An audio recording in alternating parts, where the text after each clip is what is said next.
Welcome, everybody. It's so good to come to y'all today. This is Vicky Rine with the SPARK program at Boysville. SPARK, again, stands for Supporting Parents and Reaching Kids. Here at Boysville, we believe in helping the whole family, from the kids all the way to the grandparents and anyone in between. So I get to come to you and talk to y'all about parenting. And one thing that I thought about today was about choices. All of us make choices. From the moment you get up in the morning to the time you go to bed in the morning, you're making choices. And then we have our children, and we're trying to teach our children how to make choices. Here's what we know about choices. If you make good ones, you benefit from them. If you make bad ones, you suffer from them. And hopefully the goal is that we also learn from them. Most of us as parents, we would just really like if our children didn't make any bad choices, or they didn't have to go through any of those experiences that when you make a bad choice you have to deal with. We would love to take that from them so that they didn't feel that discomfort that comes from suffering from a bad choice. But let's really think about it. When you think about your own life, what are some of the choices that you made that you learned the most from? Now, odds are they were not the good choices. Odds are they were the bad choices. You made a bad choice and you learned from it. So what we as parents actually do when we try to rescue our children from those bad choices, what we're actually doing is we're not allowing them to learn in their own way, the way that helps them learn. But of course, we don't want them to keep making bad choices. We want them to get experience and to practice making good choices, so at least they make more good choices in their lifetime than bad. We have certain children that we look at them sometimes and we think, I let them suffer bad choices all the time. They get consequences every time they make a bad choice. And they continue making bad choices. Well, remember last week when I spoke a little bit about DNA and I spoke a little bit about personalities. And that 50% of those personalities are inherited. Well, here's the thing.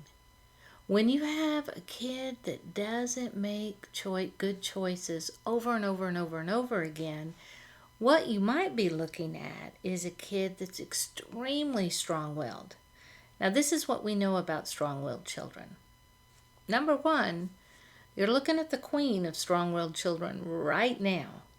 So strong-willed children want what they want, when they want it, how they want it, and the way they want it. But I want you to understand all children want that. But when you have a strong-willed child, pump that up on steroids because they really want what they want and they really want it how they want it. And they're going to figure out a way to get it. So when we are dealing with those children, those strong-willed children, we have to understand they are more challenging. Wishing that they were not is going to not make them anything less than what they are. So we have to understand that they just present us with a different challenge. And we have to teach them how to handle those impulses, how to handle those issues that come up from them continually making those bad choices because of who they are. It helps with us when we understand a kid. Here's my poor parents. I think of them all the time, and I think, bless their little old white cotton socks. They had my sister. They adopted her first, and she was one of those wonderful, wonderful compliant children. In other words, if my parents said jump, she asked how high. Then they adopted me. When they would ask me to jump, I would do more like, why? Or how important is that? Or can I jump up, spin around, and land on one foot? Or can I just jump later? It was always something that I was asking them to do that they had not asked me to do. I remember my father telling me many times, just do what we tell you to do. Well, with a strong-willed kid, that just doesn't work. And then I didn't have the practice or the experience in making choices because, quite frankly, and in fairness to my parents, they did not think I was capable because I hadn't really shown them that I was. So we have to look at them and we have to quit asking, what is wrong with you? Because that's what we as parents do so many times. What's wrong with you? They're not broken. They just look at something through a different perspective than you look at it. When we start looking at things from their perspective, it helps us understand them more. Just like understanding 50% of their personality is inherited. It helps us look at them differently. Or when we look at their temperament and understand 100% of that is inherited. So when we look at that, we can't change that any more than we can change their eye color, their skin color, their hair color, or anything else physically that they've inherited. So, what do parents typically do? What do they do when a kid keeps presenting these bad choices and bad choices and bad choices? Well, typically what they do is they punish them. They give them severe consequences. And they do it in a cyclical nature. In other words, they go, all right, fine. You're not having this, this, this, and this. And then that doesn't work. So they come in and go, that's it. And they end up stripping the whole room. You can just sit in that room with just a mattress. And the bottom line is, if it's not working, don't keep adding layers of harshness. Because if it's not working, we need to look at, okay, why isn't this working? What could work better? What do I need to do? And did you notice I said, what do I need to do? What do I need to do as a parent? Not what do I need to do to make them comply. Not what do I have to do to make them different. But what do I have to do to help this child understand what I need from them? So when we're talking about this, we're talking about communicating more effectively than the way you're doing it. Here's what I know about parents. 99.9% of them love their children more than they love their next breath. That doesn't mean that it's easy for them to keep getting hit with these different behaviors that make it difficult. And when you're very different, or you were very different in your family of origin, in other words, when you did whatever your mama and daddy told you to do, and now you have a kid that doesn't, and a kid that doesn't make good choices all the time, you have a tendency to try some of the same things that your parents did. They might have worked on you, but that doesn't mean they're necessarily going to work on your kiddo. Might be it worked on your oldest child. Doesn't mean it's going to work on this one. It's always this game of detecting, figuring out, and then approaching it from where the child can understand what you're approaching, what you're trying to teach them. We got messages many times in our own childhood that if we didn't listen, we would get a harsh punishment. Or if we didn't listen, nobody cared. Or if we didn't listen, this would happen or that would happen. But when you're dealing with your own kid, what you want them to do is you want them to learn from these choices that they make. So they must benefit. They must benefit from their good choices. And they must be allowed to accept the consequences from their bad choices. Here's the thing. When I was a kid, I think about, I didn't learn some vital things about choices until I was in college. And finally, by the time I was in college, my parents really did decide that if I didn't do, the whole thing is she had told me not to spend more than this amount of money. But she didn't understand. I had to go to the football game, so I needed a shirt, right? Because I had to be spirit-filled, and, well, you couldn't wear the shirt without the hat, and you couldn't wear the shirt and the hat unless you had the button, and so on and so forth.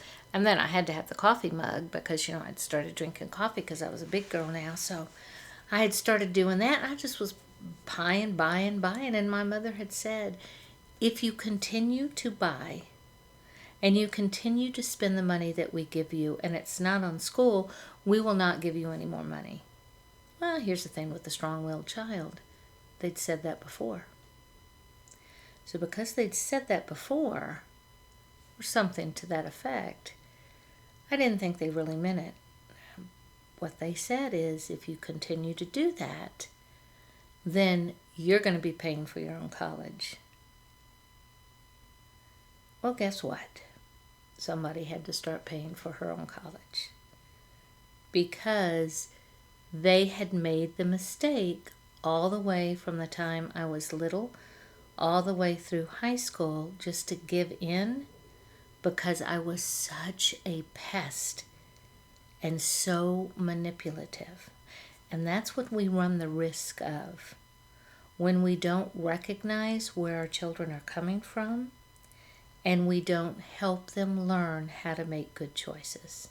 So how do we help them make good choices? How do we help them learn how to make those choices that eventually will make us proud of them? Well, the first thing you do is you start letting them make choices. From the time they're little, you want to wear this or you want to wear that.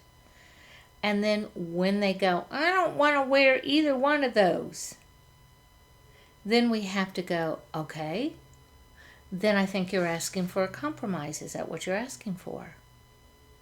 And this is when the communication process starts. Because you got to wait for them to say, yes, may I please have a compromise? And you teach them what that word means. And then when they say that, well, what would you like to wear? The whole thing about that is you as a parent have to be okay with their choice. In other words, it's not always their way, but you have to be okay with the choice. And you have to share your power with them so that they're learning how to make better choices. When something happens at school and they present with a behavior and we're looking at them like, why did you do that? All right, they're going to say something like, 'cause he made me, or that type of thing. So we start taking different words out of our vocabulary, one of them being why. And we start asking, what could you have done different? How does that look? How could you have solved that a different way? And then you have a conversation with them about, what are you going to choose to do the next time this happens? Because the odds are it will happen again.